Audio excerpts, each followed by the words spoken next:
Empezar. Tú me indicas. Sí, yo solo tengo que iniciar el webinar y decir algunas palabras y después empezamos con... Ya tú eres la jefa. Yo solo lo que necesito es que me hagas acuerdo el tiempo. Claro.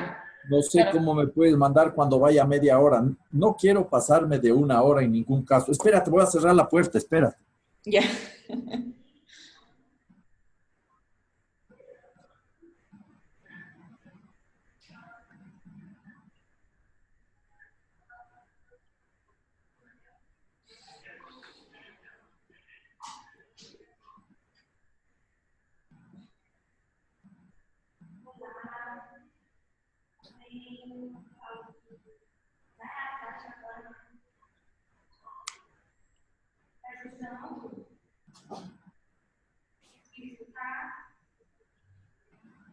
Conectadas, deseándoles que tengamos unos momentos de reflexión sobre un tema que sin lugar a dudas nos interesa, los derechos de la naturaleza. Les mando un saludo fraterno desde la mitad del mundo, desde Quito.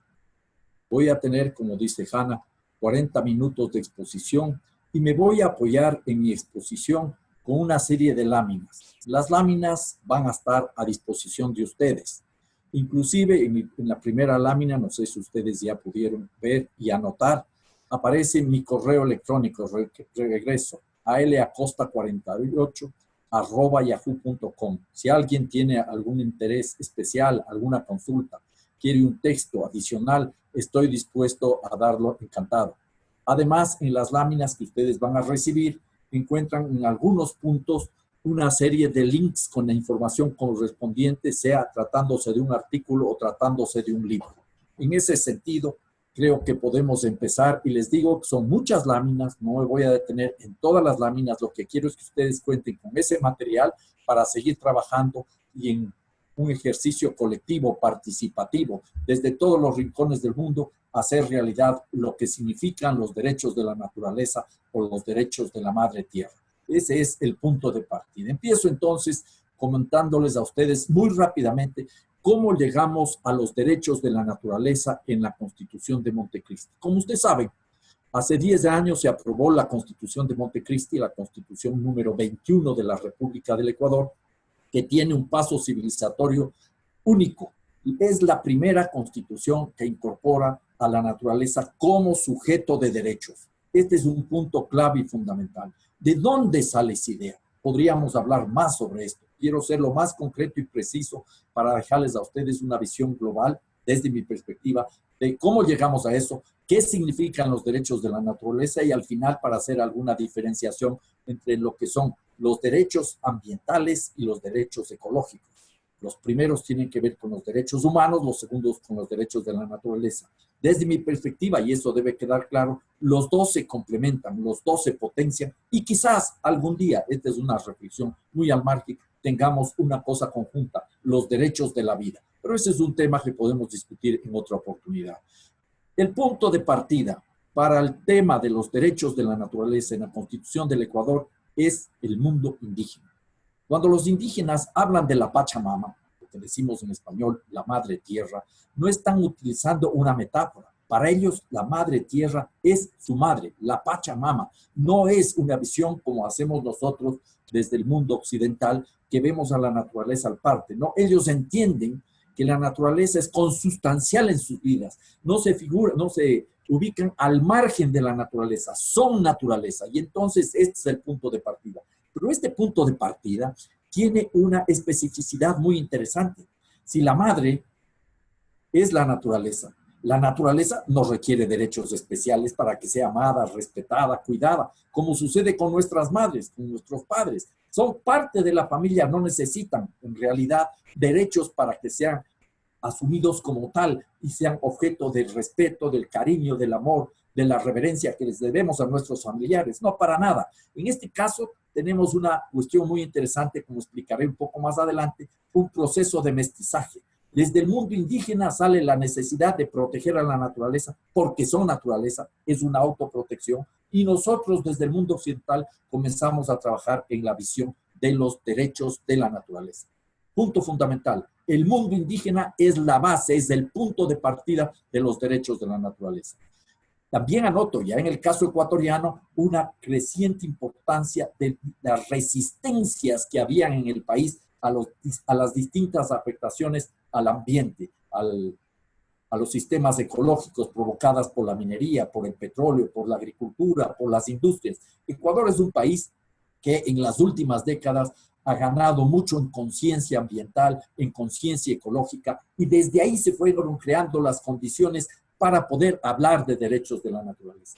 Y un tercer punto clave y fundamental: no hubo iluminados que estaban dentro de la Asamblea Constituyente, ni iluminados que nos trajeron la verdad desde fuera de la Asamblea Constituyente. Fuimos construyendo participativa, colectivamente, lo que fue la Constitución de Montecristi, lo que es la Constitución de Montecristi, y en particular el tema de los derechos de la naturaleza. A modo de anécdota, les dejo 3 artículos que fueron de una u otra manera los que contribuyeron, si ustedes quieren, a calentar o a forzar la aprobación de los derechos de la naturaleza.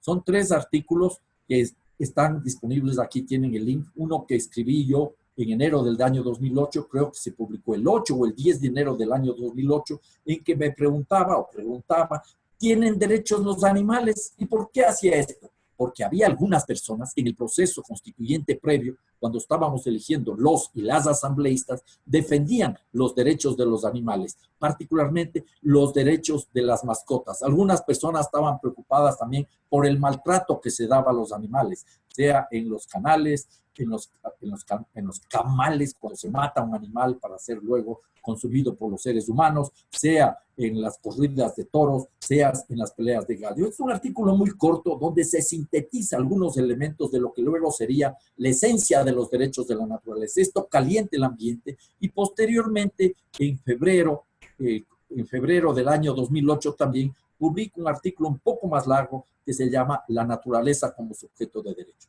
Tenga en consideración que en esa época yo era presidente de la Asamblea Constituyente y de tiempo en tiempo escribía para más o menos tratar de sintonizarme con la discusión, alentar la discusión y sobre todo para poder respirar, porque cuando yo leo y escribo, respiro y vivo. En ese sentido, anotaría un tercer artículo que les recomiendo la lectura, un artículo clásico de Eduardo Galeano. La naturaleza no es muda. Si alguien quiere, puede googlear y averiguar cuál fue el papel indirecto de Galeano como asambleísta constituyente en Montecristi. Es un artículo muy importante que se debate y que se lee y que se discute en medio de las sesiones de la Asamblea Constituyente en Montecristi para aprobar el tema de los derechos de la naturaleza. Les dejaría con estos 3 elementos y puntualizaría algo que es clave para entender en qué estamos, de qué estamos hablando. Si hablamos de derechos de la naturaleza, tenemos que ubicarlo en un proceso muy amplio, muy largo, de mucha historia en la humanidad, que nos dice con el proceso de ampliación de derechos. Qué difícil fue que los indígenas tengan derechos. Qué difícil fue que los esclavos y las esclavas tengan derechos. Qué difícil ha sido que las mujeres tengan derechos, que los niños y niñas tengan derechos, que los pueblos tengan derechos. Entonces hay que ver como un proceso de ampliación permanente de derechos, todo como parte de un proceso de emancipación de la humanidad. E insisto, un proceso de mestizaje. Es un proceso en el cual, desde el mundo indígena, asoma con fuerzas el gran tronco que plantea la madre tierra, la Pachamama, que no es, como dije ya, una simple metáfora, sino una realidad cotidiana. Y ahí se podría entender la relacionalidad. Todo tiene que ver con todo. De ahí se podría entender los elementos vitales de lo que conocemos como buen vivir. Quizás al final anotaré algunos aspectos al respecto, pero lo importante aquí es ese mestizaje. Y eso se fue enriqueciendo desde una lectura diversa. Desde una perspectiva antropocéntrica, podríamos decir que los derechos de la naturaleza son una suerte de ejercicio de egoísmo ilustrado en la medida que nos está garantizando a nosotros el derecho a la existencia. Nosotros, de una u otra manera, vamos entendiendo que mientras más le destrozamos a la tierra, más problemas tenemos y que tenemos que respetar a la naturaleza. Pero hay que ir un poco más allá. Los derechos de la naturaleza tienen una connotación mucho más profunda que superaría esa visión, con perdón, aquí hay un error, dice antropocentrismo, es antropocentrismo, por favor corregir cuando lo reciban. Y entonces tenemos el punto medular y clave. Los derechos de la naturaleza, los derechos de la madre tierra suponen un cambio civilizatorio. Hay que salir de esta civilización antropocéntrica, androcéntrica además, para transitar a una civilización biocéntrica, podríamos decir una civilización sociobiocéntrica. En realidad, sin centros, que lo único que nos interesa sea la vida digna de todos los seres que existen en el planeta. Este es el punto medular. Los seres humanos y los seres no humanos, independientemente si son o no útiles para los seres humanos, estos seres no humanos. Ese es entonces el primer punto de esta reflexión que me parece importante. Y yo les recomendaría aquí un texto pequeño, corto, que tiene Pablo Solón. Ahí tienen ustedes el link. Y una frase que yo he tomado de él, no de ese texto, sino de otro trabajo que me parece fundamental. Y leo: no hay derechos humanos sin derechos de la naturaleza. No hay derechos de la naturaleza sin derechos indígenas. No hay derechos indígenas o colectivos, anotaría adicionalmente, sin derechos de la naturaleza. Todos estos derechos están interrelacionados, aunque cada uno tiene sus propias características. Este es un aspecto que no podemos dejar de lado. Por supuesto, podría conversarles largamente de cómo fue el proceso constituyente de Montecristi. No fue fácil, no es fácil. Había gente que se oponía totalmente. Una aberración era para muchos constitucionalistas y juristas tradicionales. Había gente que reclamaba dentro y fuera, pero había otros que decían es innecesario. Desde posiciones positivistas se podía decir que todo es una cuestión de ser respetuosos con la naturaleza porque la necesitamos para sobrevivir, la necesitamos en tanto objeto para nuestras políticas económicas, en tanto recursos para el desarrollo, ustedes lo que quieran. Y había, por supuesto, una serie de personas que apoyaron los derechos de la naturaleza, como fue en esa época el presidente de la República, Rafael Correa, pero que no los entendió, no los entendió. Basta recordar lo que él dijo cuando reconoció que él le falló al mundo con Iniciativa Yasuní y TT. El día 15 de agosto del año 2013, él dijo textualmente: es un error creer que los derechos humanos se subordinan a los supuestos derechos de la naturaleza. Y con esa afirmación y una serie de argumentaciones adicionales, falaces en su mayoría, dio paso a la explotación del crudo en el Yasuní. Cayó, al menos temporalmente, la Iniciativa Yasuní-TT. Entonces, los antecedentes. ¿Cuáles fueron los antecedentes? El punto de partida de esto es enfrentar una relación compleja en la cual el ser humano se colocó al margen de la naturaleza y se organizó para dominar a la naturaleza.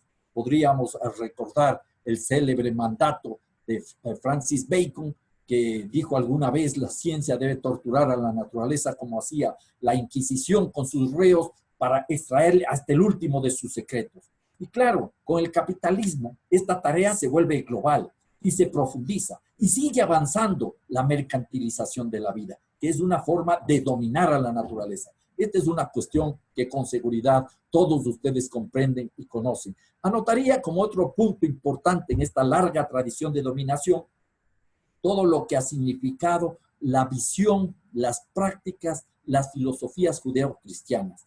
En el Génesis, Dios dice al hombre, al haber hecho a su imagen y semejanza, que vaya por el mundo, que se multiplique y que someta a la tierra, llene la tierra y la someta, dominar a los peces, las aves del cielo, todos los animales que se mueven. Entonces hay una visión muy profunda, muy anterior al mismo capitalismo. Pero yo quiero rescatar aquí, me parece fundamental, que en la misma Biblia podemos encontrar otros pasajes en los cuales se establece la obligatoriedad de ser responsables con la naturaleza.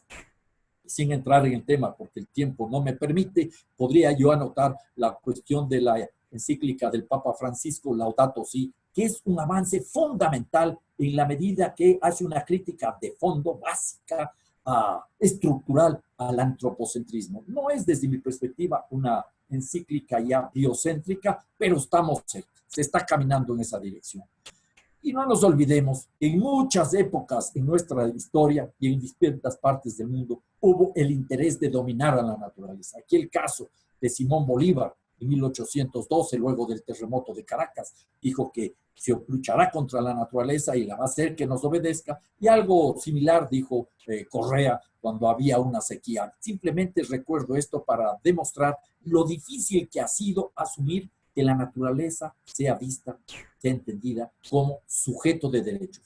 La naturaleza normalmente era vista como un objeto a ser apropiado. Insisto, los seres humanos en la sociedad occidental, para cumplir el mandato de dominar a la naturaleza, nos colocamos figurativamente hablando al margen de la naturaleza. Y desde esa visión, desde ese paso que tiene mucha historia, transformamos a la naturaleza en un objeto para la dominación, un objeto para la explotación, en un objeto que sirve para justificar destrucciones porque nos daría paso a la resolución de los problemas que tenemos. Y en ese sentido, en la medida que la naturaleza comenzó a darnos algunas señales cuando la contaminación, la destrucción ambiental nos afectaba, comenzamos a desarrollar el tema de los derechos ambientales, que no son derechos de la naturaleza. Los derechos ambientales son vistos desde los derechos humanos. Son derechos que tenemos los seres humanos, individuos o comunidades, a un medio ambiente sano. Y por eso hablamos de derechos ambientales. Y por supuesto, desde esa época se comenzó a pensar, cuando comenzamos a discutir estas cuestiones, en las potenciales reparaciones a los seres humanos. Más adelante hablaremos de la diferenciación que hay entre reparación y restauración, muy rápidamente, por cierto. Aquí entro en un capítulo que todos ustedes conocen. Voy a hacer lo más rápido y conciso posible. Son algunas láminas que creo que sirven simplemente para graficarlo. La naturaleza no es muda, ya lo dijo Galeano, y eso lo dice la realidad cotidiana. Miren ustedes aquí, esta lámina es de Sidora. Aquí tienen ustedes cómo han sido las evoluciones de las emisiones de CO2, que es uno de los gases de mayor impacto de efecto invernadero, y la temperatura global durante los últimos 1000 años. Sobre todo, desde hace 70 años aproximadamente, hay un incremento vertiginoso de estas temperaturas y de estas emisiones, lo cual va configurando lo que dijo un ex vicepresidente de los Estados Unidos, una realidad incómoda. Estoy recordando al ex vicepresidente Al Gore. En este contexto, nosotros tenemos problemas claros y que no podemos negar. Hay un tema de calentamiento global, hay una pérdida de calidad y disponibilidad del agua, hay una erosión de toda la biodiversidad, estamos perdiendo biodiversidad, desaparecen suelos agrícolas, se agotan recursos y es cada vez más complicado el acceso a los mismos. Estamos ahogados en lo que dice un economista peruano brillante, Jürgen Schultz, en la civilización del desperdicio, la basura, y hay cada vez menos espacios de vida para muchas comunidades en el planeta. En eso tenemos varias explicaciones. El calentamiento global, y aquí ustedes tienen cómo se van achicando los casquetes polares. Este es aquí, es del Ártico, y aquí tenemos algunas fotografías y vamos viendo cómo esto va cambiando. Esto es al año 2012. Hay una clara disminución de la disponibilidad de esa masa de hielo que existía en el casquete polar nórdico.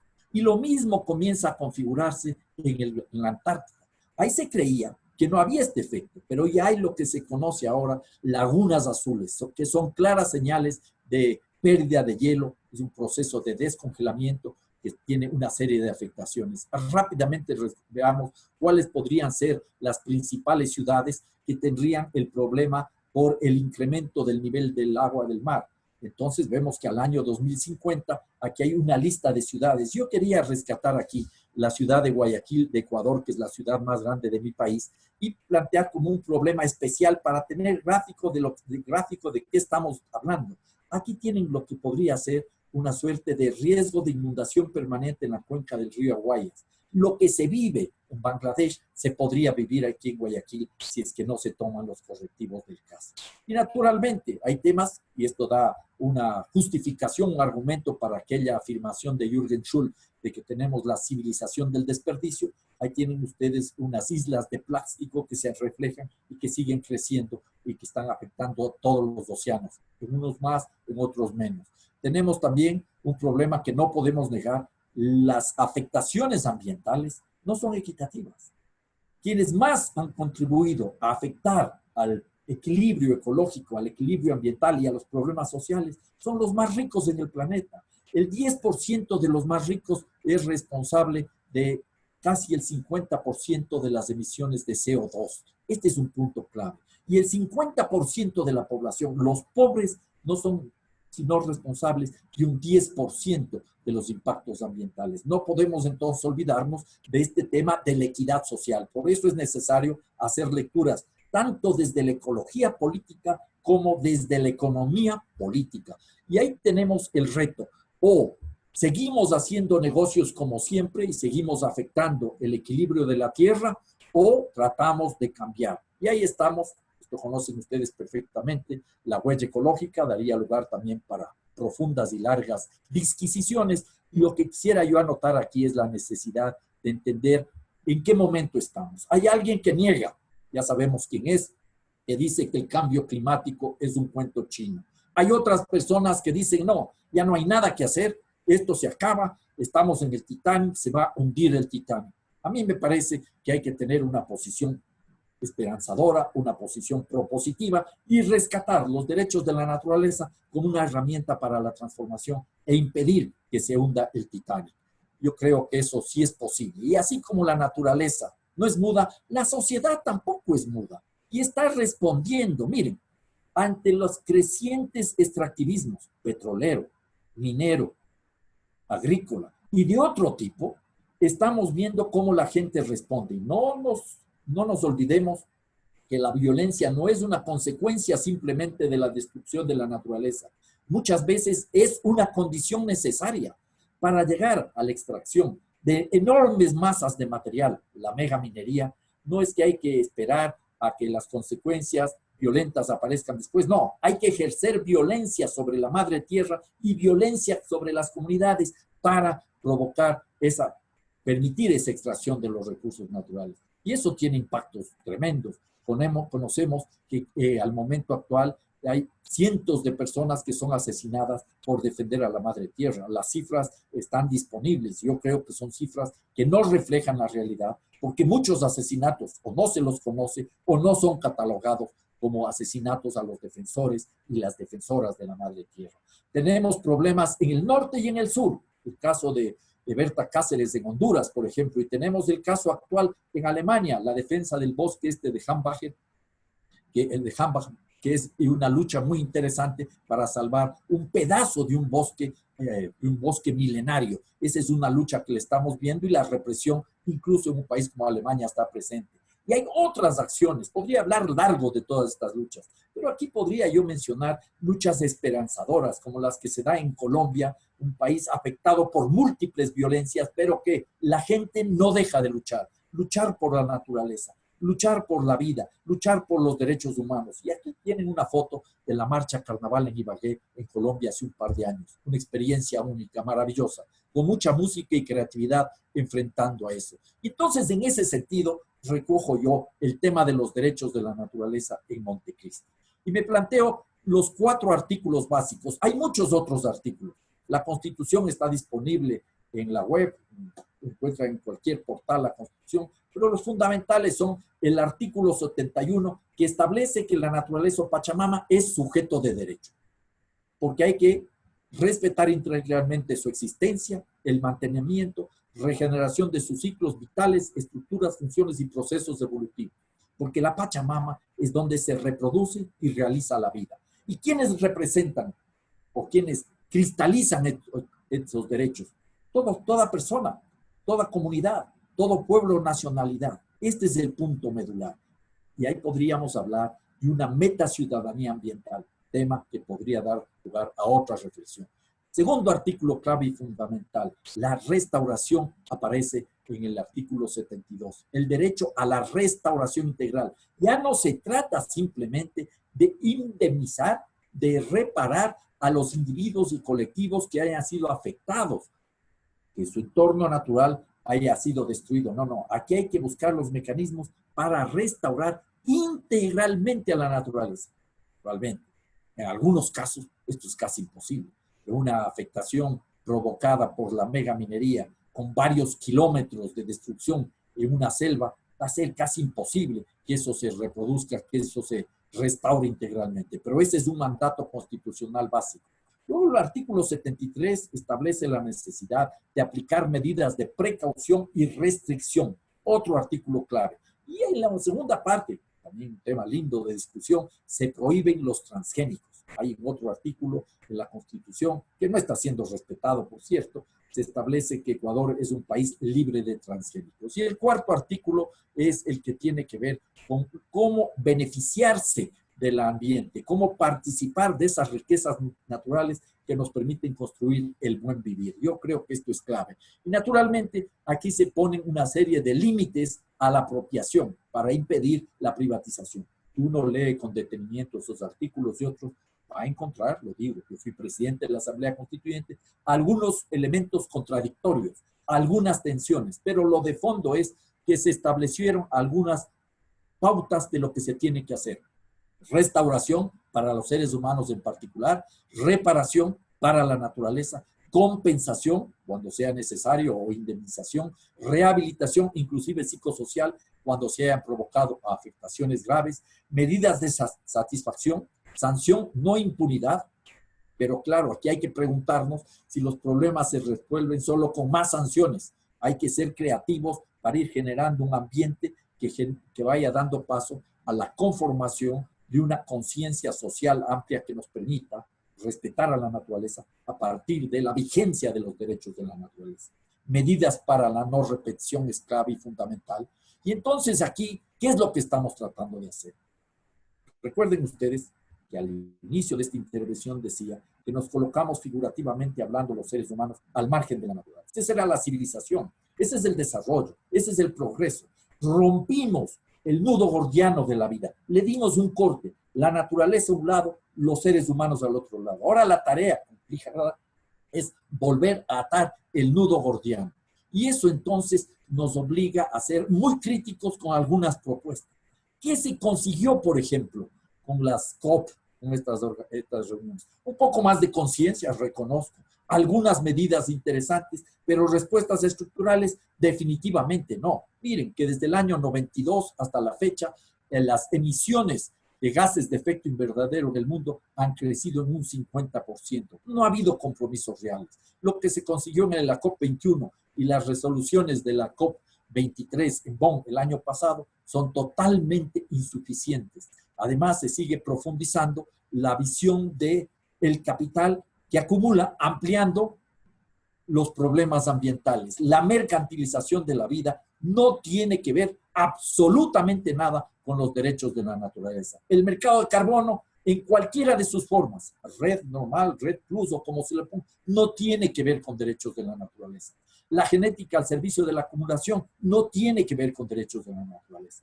A través de la remediación de los problemas ambientales que creó el capitalismo mismo, se está avanzando y con todas estas otras medidas en la economía verde, que no tiene que ver con derechos de la naturaleza. Este es un punto clave y quizás con esta lámina nosotros podemos comprender mejor por qué es necesario incorporar fundamentalmente en lo económico el tema de los derechos de la naturaleza. Nosotros tenemos aquí que hay un desbalance estructural. La tasa de crecimiento económico de los últimos 200 años son cifras tomadas de Tomás Piketty.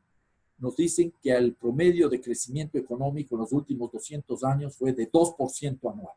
La tasa de interés del capital que asumiríamos como la tasa de la financiarización de la economía habría tenido en esos 200 años un promedio de 4.5%. Aquí hay dos velocidades que en el mediano y largo plazo, solo desde una perspectiva económica de esa economía tradicional, es insostenible. Pero es mucho más grave el desbalance estructural si incorporamos lo que podría ser la tasa de intercambio con la naturaleza. Estamos acumulando recursos vía producción a un ritmo elevado. Estamos acumulando recursos vía especulación, vía financiarización de la economía mundial a un ritmo mucho más acelerado. Y luego tenemos que el ritmo de intercambio, de resiliencia, la capacidad de recuperación de la naturaleza es mucho más lento. Estas tres velocidades nos están conduciendo necesariamente a una hecatombe. Y frente a eso, entonces, la pregunta y la respuesta es clara. ¿Qué hacer con la economía? La economía tiene que repensarse íntegramente. Por sí sola no tiene razón de ser. No hay equilibrio entre economía, ecología y sociedad. No hay equilibrio. La economía tiene que subordinarse a la sociedad y a la naturaleza. Este es el punto medular. El capital sobre el ser humano, la sociedad más importante que la economía y el ser humano, individuo y comunidad viviendo en armonía con la naturaleza. Eso nos lleva entonces a la tarea clave, compleja y difícil, de desmercantilizar la naturaleza. Estábamos hablando de emancipación de la naturaleza, un proceso complejo y difícil. Hay que emancipar a la naturaleza. No basta pasar del valor de cambio al valor de uso. Hay que introducir el valor intrínseco de la madre tierra. Yo diría que estos son elementos claves y fundamentales para entender de qué estamos hablando.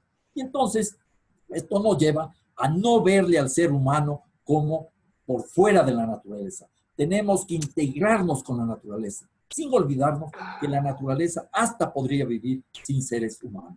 Y aquí entramos ya en algunas visiones positivas. En el mundo hay muchas iniciativas. Esta es una lámina de una revista, de un folleto en los Estados Unidos, en California, muy interesante. No puse, lamentablemente, la fuente, pero se comprende. Hay muchas luchas que están en el mundo. Figurémonos, imaginémonos como una cuenca hidrográfica. Este es un río que se nutre de muchos afluentes, unos grandes, otros más pequeños, y aquí sería el que tiene que ver con la justicia climática global. Entonces, así hay que entender el proceso que está en marcha. Y hay iniciativas muy interesantes, como el Tribunal Internacional de los Derechos de la Naturaleza. Si alguien quiere ver la última gestión pública importante del tribunal, es la misión del tribunal, que fue a ver la demanda que se recibió en Bonn a fines del año pasado, relativo a lo que podría ser una afectación tremenda en la Amazonía boliviana, en el Parque del Tigris. Ahí tienen ustedes el video, el link del video.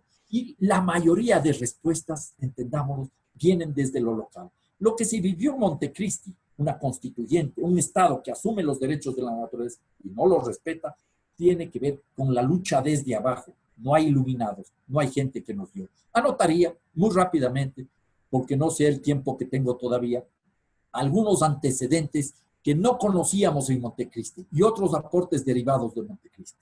En Montecristi, nosotros comenzamos a trabajar desde lo que les había dicho, el mundo indígena y desde las resistencias. Muy poca información, muy marginal que salía de afuera. Les voy a dar un par de datos que pueden ser interesantes.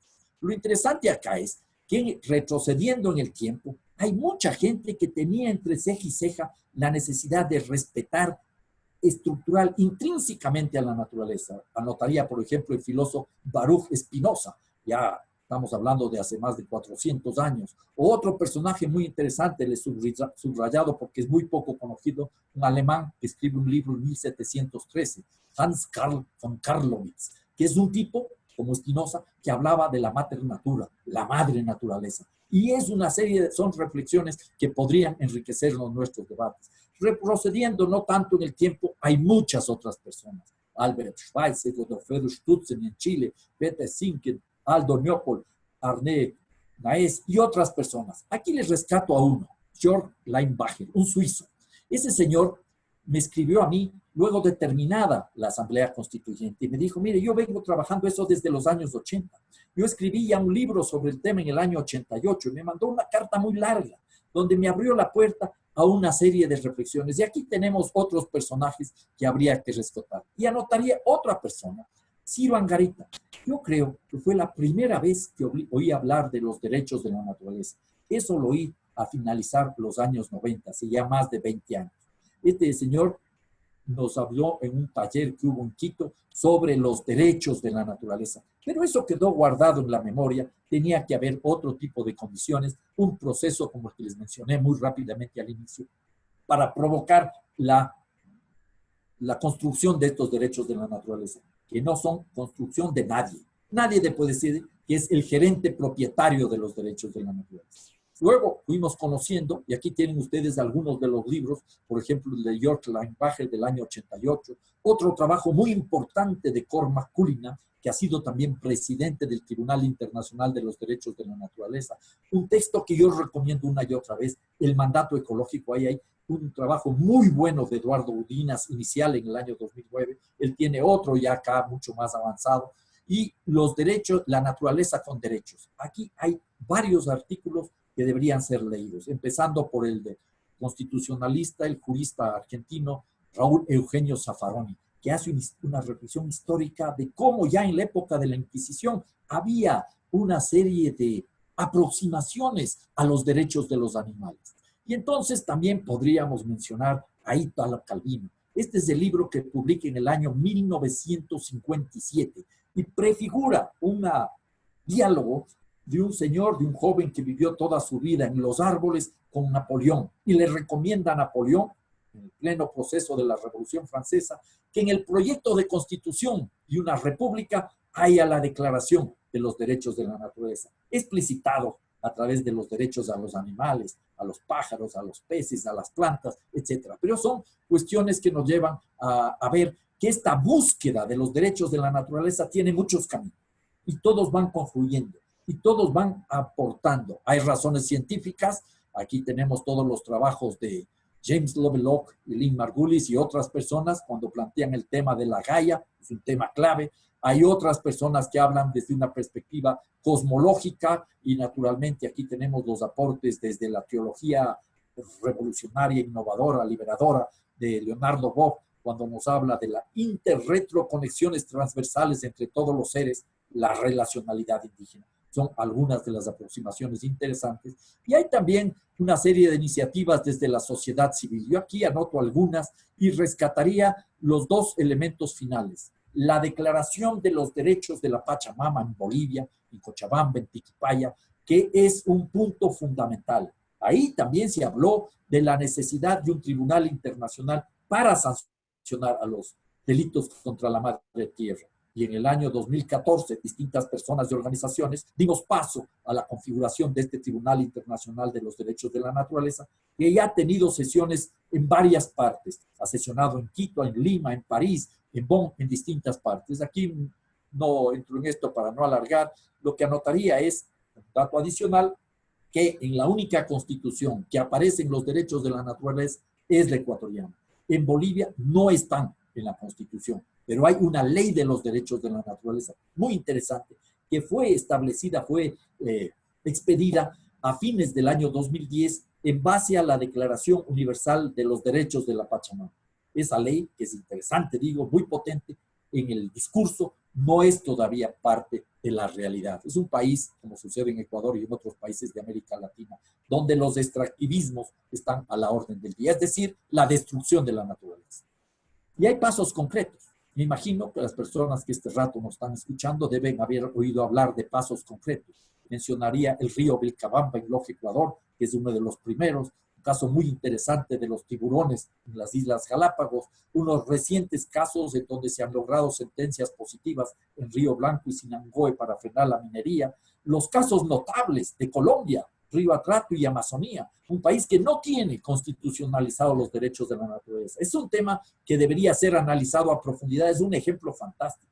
Hay en la India casos concretos, en Nueva Zelanda, en algunos estados norteamericanos hay ordenanzas que están inspiradas en lo que serían los derechos de la naturaleza. Y eso hay desde mucho tiempo atrás. Rescato dos que me parecen importantes. En el Nepal se está discutiendo a través de una enmienda constitucional la posibilidad de introducir los derechos de la naturaleza. Y en Brasil, en relación a la construcción de la presa Belo Monte, que está afectando la onda larga del Xingu y a los pueblos Mundurucú, se rescató como base argumentativa del fiscal del Estado para defender a la naturaleza y a los pueblos la Constitución de Ecuador. Y esto es importante. Tenemos que ver a los derechos de la naturaleza desde una perspectiva global. Como los derechos humanos tienen que ser derechos universales que enfoquen a toda la sociedad. Y entro entonces a la parte final de mi intervención, donde voy a ser muy corto y les dejo las láminas para seguir profundizando la discusión. Una cuestión es la justicia ambiental, otra es la justicia ecológica. Y aquí tienen un resumen de los principales artículos que tienen que ver con derechos de la naturaleza y derechos ambientales de la Constitución ecuatoriana. Podríamos buscar más. Es una síntesis que nos da una aproximación para adentrarnos en una lectura más pormenorizada. Pero lo que me interesa acá es tener claro de qué estamos hablando. Derechos y justicia. Cuando hablamos de derechos humanos, estamos haciendo desde una visión antropocéntrica. Y ahí incorporamos los derechos de primera y segunda generación, pasamos a los de tercera generación, donde están los derechos económicos, culturales y ambientales y los derechos difusos. Esos son derechos vistos desde el antropocentrismo.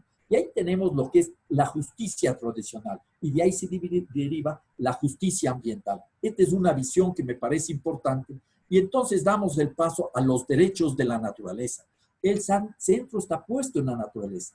La naturaleza vale por sí misma, sea o no de utilidad para los seres humanos. Esta es la visión antropocéntrica. Y entonces aquí tenemos derechos ecológicos y justicia ecológica. Insisto, el valor intrínseco es clave. No interesa la utilidad para los seres humanos. Todos los seres humanos tienen el derecho a existir, claro. Hay diferencias entre todos los seres vivos tienen derecho a existir. Hay diferencias entre los seres vivos, pero en la práctica tenemos que garantizar. Esto no lleva, como alguien pensaría, a una naturaleza intocada, la intangibilidad, que no se puede mover una sola hoja, como dice algún gobernante latinoamericano en la cúspide de su ignorancia sobre el tema. En ese sentido, sí se puede utilizar la naturaleza, sí podemos vivir la naturaleza, pero manteniendo los sistemas de vida, los conjuntos de vida, los ciclos ecológicos, permitiendo que los ecosistemas funcionen con especies nativas. Estos son temas claves que nos interesa comprender. Y aquí nosotros llegamos pues a un punto que para mí es fundamental. Derechos humanos y derechos de la naturaleza son la base para construir otra civilización, la civilización del buen vivir. Y eso es necesario. Hay que parar, hay que frenar. No podemos seguir en este ritmo acelerado de destrucción. Entonces es importante, para hablar de derechos de la naturaleza, discutir también visiones como las propuestas del decrecentismo. No se puede seguir creciendo de una manera irresponsable. Bien decía el economista inglés Kenneth Baldwin, que solo locos y economistas pueden imaginarse un crecimiento económico permanente en un mundo con límites biofísicos conocidos. Entonces hay que dar paso a la superación de la religión del crecimiento económico. Hay que ir al decrecimiento, hay que dar paso al post-extractivismo, hay que superar los extractivismos. Aquí les propongo la lectura de un libro que escribí con un profesor alemán, profesor de la Universidad de Viena, un gran amigo, Ulrich Rand. Y entonces creo que los buenos vivires, los buenos convivires que surgen desde diversas partes del planeta, no solo desde América Latina, desde África, desde la India, desde otras partes del planeta, sintonizados con otras luchas que van construyendo comunidad de seres humanos y comunidad de seres humanos con los seres no humanos, podemos ir construyendo y dando paso a otro tipo de visión. El buen vivir, que en esencia es la vida en armonía del ser humano consigo mismo, la vida en armonía del ser humano con los otros seres humanos en comunidad, porque somos comunidad de seres humanos, la vida en comunidad entre todas las comunidades y la vida en comunidad de los individuos y comunidades con la naturaleza, porque somos naturaleza. Aquí tienen algunas lecturas, algunos libros que podrían ser de interés, y todo esto es para seguir caminando hacia lo que podría ser el pluriverso, un mundo donde quepan todos los mundos, siempre garantizando la vida digna para todos los seres humanos y no humanos. Yo creo que hay opciones en el planeta y lo que tenemos que hacer es seguir construyendo colectivamente espacios como el Tribunal Permanente de los Derechos de la Naturaleza, sumándonos al Tribunal Permanente de los Derechos de los Pueblos, para desde diversas visiones, diversas esquinas, ir construyendo en lo que planteaba anteriormente este gran cauce de participación para enriquecer la gran transformación que tiene que ser una tarea de toda la humanidad. Muchas gracias. Muchas gracias, Alberto, por estas ideas y perspectivas muy interesantes. Ahora estamos abriendo el espacio para preguntas, entonces si tiene una pregunta para Alberto, por favor escribe su nombre y pregunta en el chat. Y también intenta hacer su pregunta lo más concisa posible para permitir que la mayor cantidad posible de participantes tienen tiempo para hacer sus preguntas también. Disculpa, ¿sí? Una pregunta, Hanna. Sí, claro. ¿Vamos a recoger las preguntas para hacer las respuestas o voy respondiendo cada una? Para mí es igual, tengo todo el tiempo que ustedes quieran. Yo creo que podemos ir uno a uno, una pregunta. De acuerdo. Ya, perfecto. Entonces, vamos a empezar con Juan Sebastián desde Bogotá. Hola, Juanito. Hola Hanna, hola a todos, gracias Alberto por toda esa información. Mi pregunta tiene que ver con la difusión de una cultura de los derechos de la naturaleza. Acá en el equipo de promoción de derechos de la madre tierra en Colombia, nos hemos dado cuenta que la labor legal, jurídica y política pues tiene ciertas dificultades y tensiones y sabemos que es necesario que a nivel del movimiento social o de la gente, de una masa crítica, conozca y entienda mejor este pensamiento que tal vez desde los pueblos ha sido siempre defendido, pero desde la gente en las ciudades está como todavía un paradigma un poco lejano. Mi pregunta es, ¿qué nos recomienda Alberto para facilitar la difusión de estas ideas? ¿Cómo podemos contagiar de este cambio de paradigma a más gente y de manera más fácil? Bueno, difícilmente podría dar yo una lista que constituya una receta, porque no conozco la realidad concreta de ustedes, pero sí me puedo figurar algunas cosas que se están haciendo o que se podrían hacer. En Colombia, con todas las dificultades que yo conozco de Colombia, un país al que amo, he visto cómo la gente se organiza. Mencionaba muy rápidamente, me habría gustado tener tiempo para profundizar, lo que significan las marchas carnaval en el Tolima o las marchas carnaval allá en el Cesar. Son unas movilizaciones resultado de procesos de amplísima participación ciudadana que buscan enfrentar, por ejemplo, la minería y lo hacen en condiciones muy adversas y complejas, desde la alegría, desde el entusiasmo, desde la creatividad. Entonces, primera conclusión sacada de una experiencia colombiana, tratar de conseguir la mayor participación posible de personas, de sectores comprometidos con la vida en el sentido amplio de una vida digna para seres humanos y no seres humanos. Primera recomendación, no quedarnos solo entre los iniciados, entre los que conocemos los temas ecológicos, entre los que hemos podido entender los derechos de la naturaleza. Hay que abrir y eso hay que hacerlo desde una manera, como digo, alegre, creativa, respetuosa. Un segundo punto que me parece clave a mí es, a más de favorecer distintos trabajos académicos que ayudan a difundir tesis de grado o cursos, es dar paso a la experiencia que tenemos con el Tribunal Internacional de los Derechos de la Naturaleza. Naturalmente, el tribunal no tiene ni los recursos, ni el tiempo, ni la capacidad para enfrentar todos y cada uno de los casos, pero se podrían organizar tribunales locales, tribunales provinciales, tribunales en las ciudades. Yo creo que eso es clave. Y claro, vendrá la gran tarea, cómo llegamos a las personas que viven en las ciudades. Lo ha señalado muy bien Juan Sebastián al respecto. Es muy complejo que alguien que vive en la ciudad entienda cómo se da el ciclo vital del agua, por ejemplo. Creen que el agua viene o de un centro comercial o que tú abres la llave y esa agua es producida por la empresa municipal de agua potable. Entonces son tareas que tienen que ver con el trabajo inclusive dentro de las escuelas. Yo me imagino que este tipo de discusiones se debería dar en las escuelas y colegios. Y podríamos comenzar a avanzar con una cosa muy sencilla, una cosa muy sencilla. En las escuelas y colegios, un huerto, para que los chicos y las chicas tengan la posibilidad de volver a tocar la tierra, de sentir el agua, de ver cómo crecen las plantas. No resolvemos los problemas, pero comenzamos a caminar en la construcción de otro tipo de sociedad, otro tipo de relación. Y aprovecho para pedirles a las personas de Colombia que mucho agradecería si me ayudan a conseguir textos de Ciro Angarita, que yo fue, como les dije, la primera persona que le oí hablar de esa cuestión. Seguramente escribió algo o alguien tiene alguna otra referencia que sería importante para seguir construyendo esta historia colectiva de los derechos de la naturaleza. Ya, perfecto. Gracias, Alberto. ¿Tenemos más preguntas?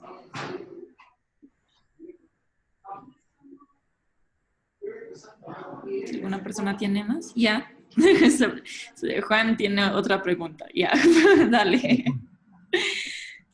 Bueno, ya que no hubo También más preguntas, yo Rodríguez. sí aprovecho para profundizar esta cuestión con Alberto porque ha sido uno de los puntos más importantes aquí, no solo en Colombia, sino que hemos visto que en general en Latinoamérica sí hay como una sensibilidad al tema, pero también hay una resistencia por todo lo que ya nos mostrabas, que pues la cultura occidental nos ha como cercenado esta conexión. Entonces, veo que en la respuesta que me das hay como no una conexión directa con los temas de derechos de la naturaleza, sino como con la relación con la naturaleza. Hemos visto desde el grupo de investigación que hay una alta complejidad de publicaciones, de conceptos académicos, investigativos, y nosotros estamos trabajando desde la academia y un poco la necesidad de traducir todo este lenguaje que se vuelve a veces muy complejo en cosas más simples para la ciudadanía, y no sabemos si mantener la idea de derechos de la naturaleza como un concepto a difundir, o si, como decías, podemos ir tangencialmente o indirectamente a través de otras experiencias hacia las comunidades y los ciudadanos.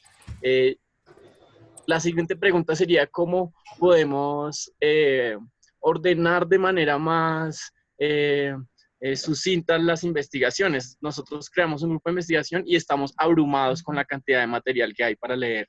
Entonces, también alguna sugerencia o consejo para abordar este gran mundo de conceptos.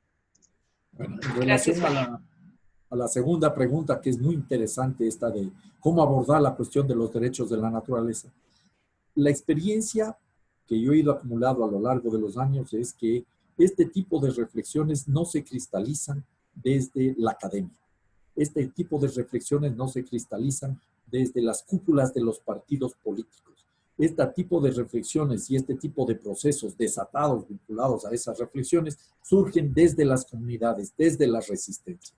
Cuando yo fui a hablar al Tolima, a Ibagué, he ido varias veces y estuve con los comités ambientales y hablaba de los derechos de la naturaleza, tenía un terreno fértil, porque de una u otra manera, quienes participan en esos cursos de los comités ambientales, yo estuve en Doima y en Piedras, y estuve en Cajamarca, y estuve en varios lugares, la gente ya está resistiendo al avance de la megaminería, o sea, que sabe que eso es vital, que hay que proteger a la naturaleza. No necesita que venga un funcionario de algún gobierno o alguna persona que sabe o ha escrito mucho. Ellos saben lo que es la madre tierra y saben por qué hay que defender la madre tierra. Lo interesante es ver cómo la gente de la ciudad poco a poco se apropia de esas luchas concretas. Entonces, yo entraría sobre todo desde las luchas y crearía espacios de pedagogía popular. Para eso podrían ser los tribunales éticos, abordar un tribunal con mucha seriedad y mucha responsabilidad para sensibilizar a la opinión pública.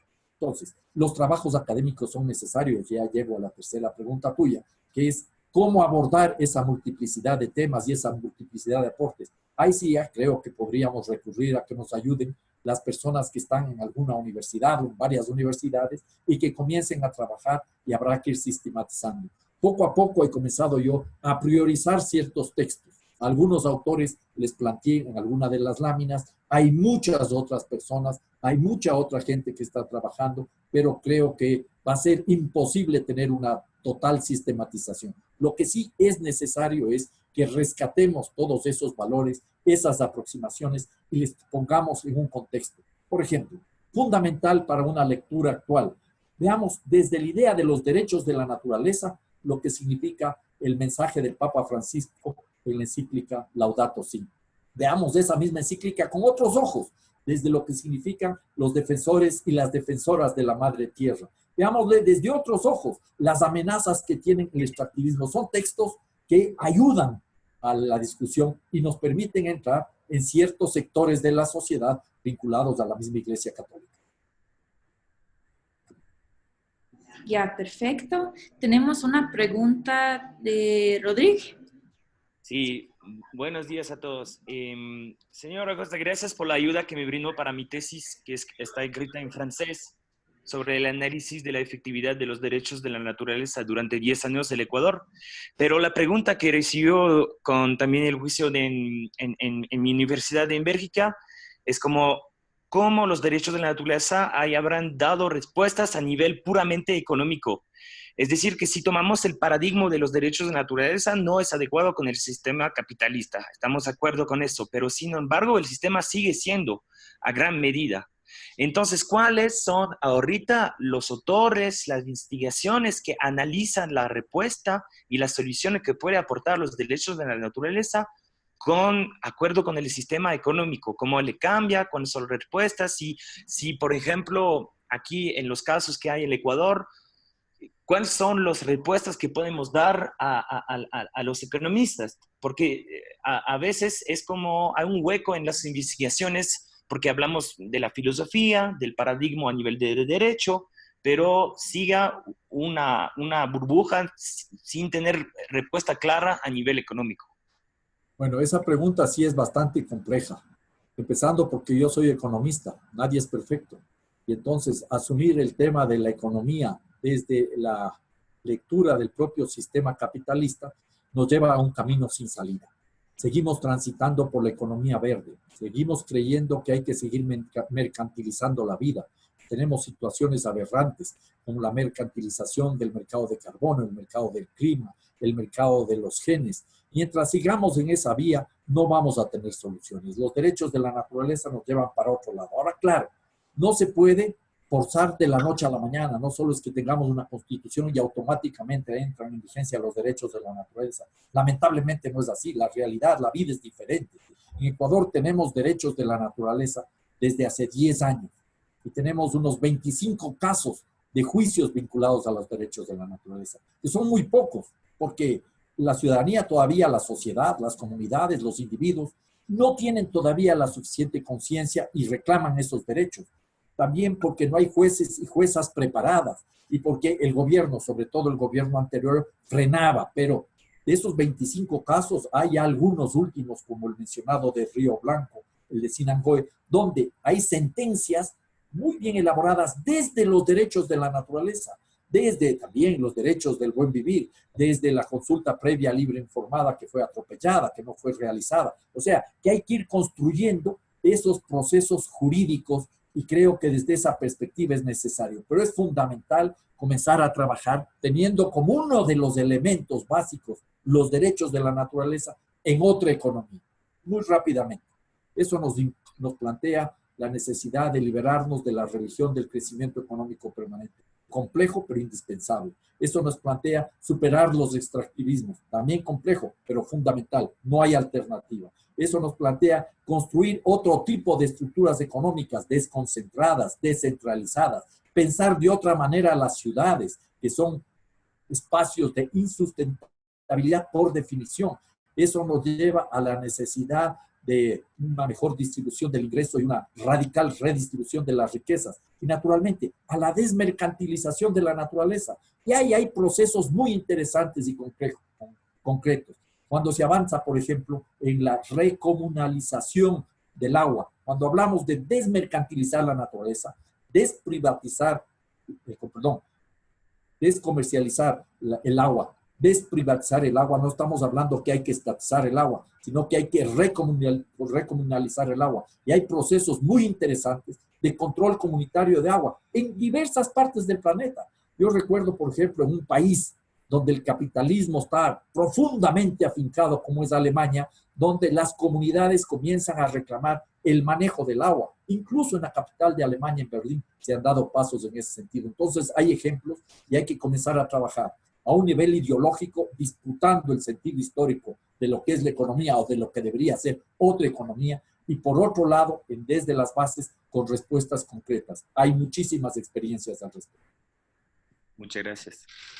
Gracias, Alberto. Gracias, Rodrigo. Tenemos una última pregunta de Héctor, de Guatemala. Con base en su experiencia legislativa y gubernamental, ¿cuáles son sus recomendaciones para diseñar una hoja de ruta que nos aproxime a constitucionalizar los derechos de la naturaleza? ¿Cuáles son los puntos de entrada, los desafíos, las lecciones? Él no tiene micrófono, por eso estoy leyendo su pregunta. Te agradezco, Hanna, y le saludo al amigo que nos está escuchando y viendo seguramente desde Guatemala. Respondería desde la experiencia de Ecuador. Desde la experiencia de Ecuador puedo contarles que nosotros pudimos constitucionalizar los derechos de la naturaleza porque había un proceso anterior. No es que llegamos a la Asamblea Constituyente ya con la tesis de los derechos de la naturaleza, no. Hay alguna reflexión en un documento que elaboramos en el año 2006 en el movimiento Alianza País, que luego fue gobierno y llevó a la presidencia de la República Rafael Correa. Hay algunos elementos importantes que pensé colocarlos, pero por falta de tiempo ya no los puse, donde hablamos de la necesidad de tener una relación de armonía con la naturaleza. Pero eso ya venía desde las lógicas y de las lecturas del mundo indígena, que también merecen una aproximación muy interesante, muy profunda, que no es tan fácil, no se puede idealizar el mundo indígena. Pero nosotros llegamos con eso a un momento dado en donde había un elevado grado de conciencia ambiental, conciencia ecológica y de necesidad de cambios, presiones para construir otra sociedad. Y entonces comenzamos a ir encontrando momentos y ciertas señales que nos permitieron avanzar. Lo interesante aquí es, volviendo a algo que ya dije anteriormente, estar atento a todos esos procesos de resistencia que hay en nuestra América y en otras partes del planeta. Y desde ahí irnos sintonizando con la posibilidad de plantear los derechos de la naturaleza. Luego vendrá ya la fase ya del proceso constituyente mismo, que es más complicada. Un proceso constituyente para construir una nueva constitución, un proceso constituyente para hacer cambios, reformas, enmiendas a la constitución, en este caso de Guatemala, ya es una cuestión que se irá viendo sobre el camino. Me gustaría conocer mucho más la experiencia de Guatemala para poder pronunciarme al respecto. Perfecto, muchas gracias. Entonces, quiero agradecerles por participar en este webinar. Si tienen preguntas más tarde, podrían mandar un correo a Alberto. Hoy mismo voy a mandar su presentación, donde tienen su dirección de correo electrónico. Y si desean participar en más webinars, tendremos un webinar más o menos cada 6 semanas por los próximos 7 meses. Y los webinars serán en inglés o en español. Entonces, si están interesados, ingrese a ese link que les voy a mandar aquí por el chat. Y también solicito su apoyo para compartir y difundir la serie de webinars en sus propias redes. Y después del webinar les enviaré un formulario de evaluación para este webinar. Entonces estaría súper agradecida si pudieran darme sus pensamientos y opiniones, ya que es información valiosa para nosotros en la Alianza, pero también por el orador, por supuesto. Entonces, muchas gracias y cualquier cosa pueden contactarnos. Sí, Alberto, ¿quieres decir algo? Muchas gracias a todos. Saludo a todas las personas que estuvieron presentes en esta conversación. Me habría gustado tener un diálogo más intenso, pero gracias por la atención. Cuenten con mi apoyo cuando sea necesario. Hasta luego. Perfecto.